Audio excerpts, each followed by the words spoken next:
Bagi kebanyakan orang, membeli mobil tidak hanya melihat desainnya aja, karena ternyata sebagian orang juga mementingkan penggerak di mobil tersebut. Namun, selain penggerak, ternyata orang-orang juga terkadang memikirkan hal transmisi. Buat yang daerahnya memiliki tanjakan dan turunan yang curam, biasanya mereka akan memilih transmisi manual. Dan iya, transmisi manual adalah pilihan yang terbaik untuk sebagian besar orang. Kenapa? Ya karena dengan transmisi manual, harga beli mobil tentu aja lebih murah. Transmisi manual juga jarang rusak, paling aus doang. Dan yang pasti perawatannya juga cukup mudah dan simpel. Tapi saat ini tidak semua orang mau memiliki mobil bertransmisi manual, apalagi yang tinggal di perkotaan. Mereka hanya mau mobil matic. Menariknya, transmisi matic ini banyak jenisnya, tapi pada dasarnya semua itu hanya terbagi menjadi dua, yaitu CVT dan AT. Untuk transmisi AT konvensional, ini nggak usah diragukan lagi. Transmisi ini sudah teruji dengan waktu, dan perawatannya pun juga cukup sederhana. Dan yang pasti, durabilitas transmisi ini juga oke. Dengan AT, sensasi berkendara dan tenaga mobil masih bisa dirasakan layaknya mobil manual. Sedangkan CVT, transmisi ini terkenal dengan kehalusan berkendara yang luar biasa. Dan iya, dengan CVT kalian tidak akan merasakan perpindahan gigi layaknya transmisi AT.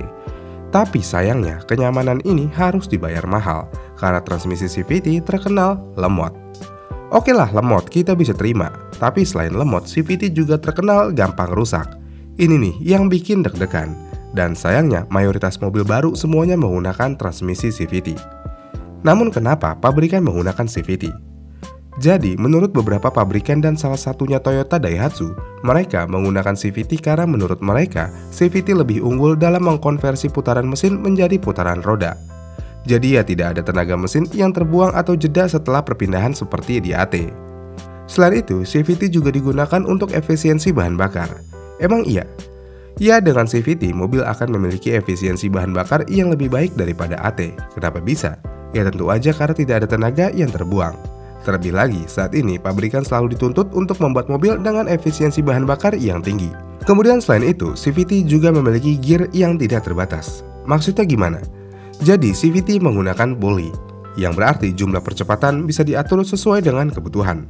Apakah pabrikan ingin 6 percepatan atau 7 percepatan? Ya tinggal sesuaikan aja. Dan terakhir, kenapa kebanyakan mobil baru menggunakan CVT? Tentu aja produksiannya lebih simpel dan gak rumit jika dibandingkan AT. Jika sudah begitu, berarti produksiannya akan lebih murah juga. Kemudian selain itu, CVT memiliki kelebihan yang pasti tidak dimiliki transmisi AT, yaitu bobot. Iya, bobot transmisi CVT lebih ringan daripada AT. Dan ini adalah salah satu alasan kenapa pabrikan menggunakan CVT di mobil kecilnya. Oh iya, ada satu alasan lagi yang nggak kalah penting, yaitu regulasi emisi yang semakin ketat. Di berbagai negara, termasuk Indonesia, pemerintah makin ketat dalam mengatur standar emisi kendaraan. Menariknya, dengan CVT yang bisa menjaga putaran mesin tetap rendah, emisi gas buang jadi lebih rendah dibandingkan transmisi lainnya. Makanya banyak mobil hybrid yang menggunakan CVT karena transmisinya sangat cocok untuk mengintegrasikan tenaga dari mesin bensin dan motor listrik. Dengan hal yang ada, tidak ada alasan lain untuk produsen untuk tidak menggunakan CVT. Jadi iya, CVT sangat ideal untuk digunakan di mobil baru. Namun sayangnya banyak yang bilang transmisi ini lemot. Emang iya? Jawabannya iya. Tapi sebenarnya ada beberapa alasan kenapa transmisi CVT punya stigma sebagai transmisi yang lambat atau lemot. Pertama, ini soal karakteristik performa CVT itu sendiri. Seperti yang kita tahu, CVT dirancang untuk menjaga putaran mesin di titik yang paling efisien, bukan yang paling bertenaga. Yang berarti ketika pedal gas diinjak, mesin akan terdengar meraung, tapi kecepatan mobil tidak langsung naik dengan cepat. Kenapa begitu? Inilah yang sering disebut sebagai rubber band effect, yang berarti ini semacam ada jeda antara putaran mesin dan respon kendaraan yang bikin pengemudi merasa mobilnya lemot. Selain itu, CVT secara alami memang tidak memberikan kontrol langsung seperti transmisi manual atau otomatis dengan mode manual. Karena pada transmisi biasa, pengemudi bisa memindahkan gigi sesuai keinginannya untuk mendapatkan akselerasi yang lebih cepat. Sementara di CVT, semua dikendalikan oleh sistem otomatis yang lebih mengutamakan efisiensi. Dengan adanya elektronik yang kompleks di CVT, pada akhirnya banyak pabrikan yang mentuning CVT-nya untuk lebih fokus pada efisiensi dan kenyamanan berkendara aja. Yang pada akhirnya mereka sengaja mengurangi respon akselerasi yang agresif supaya mobil terasa lebih halus dan hemat bahan bakar. Dengan adanya hal tersebut, tentu aja CVT akan terasa lebih lemot. Namun pabrikan menyadari hal ini sebenarnya. Makanya di kebanyakan mobil yang bertransmisi CVT, mobil tersebut biasanya memiliki tombol sport atau bisa dibilang tombol NOS. Yang mana guna tombol ini untuk menambah RPM agar transmisi bisa dipaksakan untuk mengejar performa. Dan biasanya untuk menyalip kendaraan lainnya di depannya sih. Kalau untuk tanjakan tentu aja CVT akan terasa berat juga. Jika mobil kalian FWD dan transmisinya CVT, ini adalah mimpi buruk. Mobil akan berat banget untuk diajak nanjak. Tapi bukan berarti tidak kuat ya. Kuat sih kuat, tapi ya lama. Jadi apakah transmisi CVT lemot? Jawabannya iya jika dibandingkan dengan AT. Makanya tidak ada mobil performa yang menggunakan transmisi CVT. Kemudian selain lemot, apakah transmisi CVT gampang rusak? Sebenarnya enggak juga, ini balik lagi ke keperawatan kalian masing-masing. Tapi kalau mau ngomongin umur, ya umur CVT cenderung lebih pendek daripada AT. Kenapa bisa?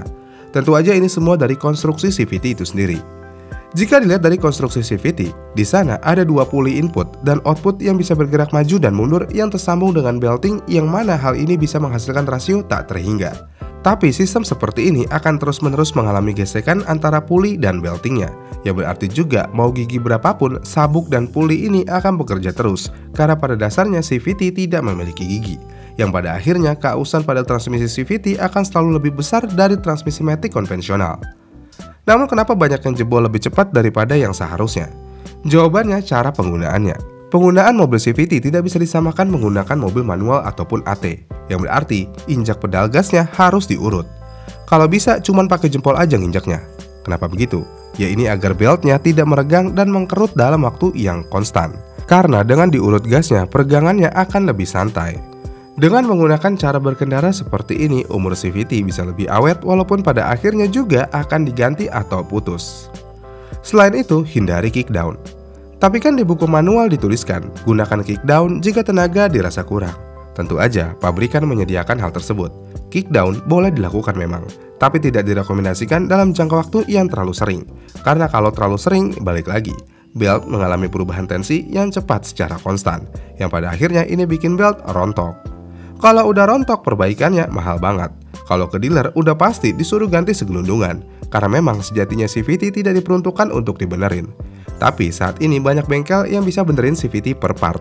Misalnya kalau beltnya yang aus, bisa ganti beltnya aja. Variatornya aus, ya tinggal ganti variator dan lainnya aja.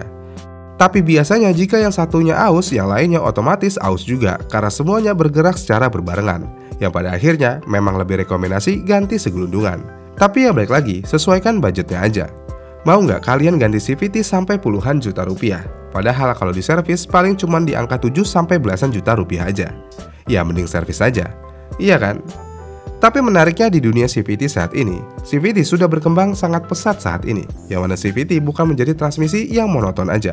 Misalnya kayak Toyota yang berhasil mengembangkan Direct Shift CVT dan Dual Mode CVT atau DCVT. Apaan tuh? Jadi Direct Shift CVT adalah sistem CVT yang dikombinasi dengan Planetary Gear sebagai launch gearnya atau low gearnya. Planetary Gear nanti akan bekerja mulai dari kecepatan 0 sampai pada kecepatan tertentu. Baru kemudian pada kecepatan yang lebih tinggi itu nanti CVT-nya yang bermain.